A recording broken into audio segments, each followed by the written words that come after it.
ইসরায়েলের প্রধানমন্ত্রী Benjamin Netanyahu ঘোষণা করেছেন যে চলতি মাসের মধ্যেই তিনি যুক্তরাষ্ট্রের প্রেসিডেন্ট ডোনাল্ড ট্রাম্পের সঙ্গে গাজার যুদ্ধ সমাপ্তি সংক্রান্ত শান্তি পরিকল্পনার দ্বিতীয় পর্ব নিয়ে গুরুত্বপূর্ণ বৈঠকে বসবেন।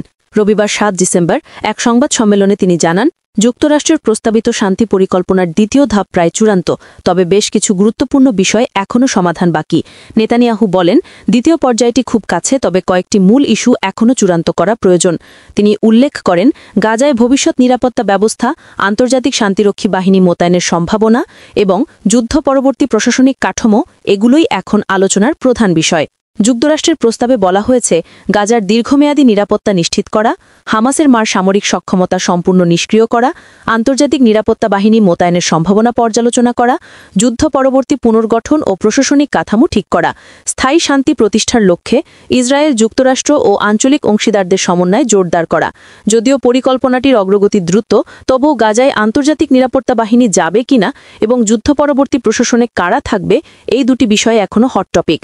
বিশ্বব্যাপী তৃতীয় মাসের মতো চলছে গাজা সংকট। মানবিক বিপর্যয়, বাস্তুচ্যুতি ও অব্যাহত সংঘর্ষের মধ্যে আন্তর্জাতিকভাবে চাপ বাড়ছে দ্রুত একটি টেকসই সমাধান তৈরির। এই প্রেক্ষাপটে ট্রাম্প নেতানিয়াহু বৈঠককে মধ্যপ্রাচ্যের কূটনৈতিক অগ্রগতির গুরুত্বপূর্ণ ধাপ হিসেবে দেখা হচ্ছে।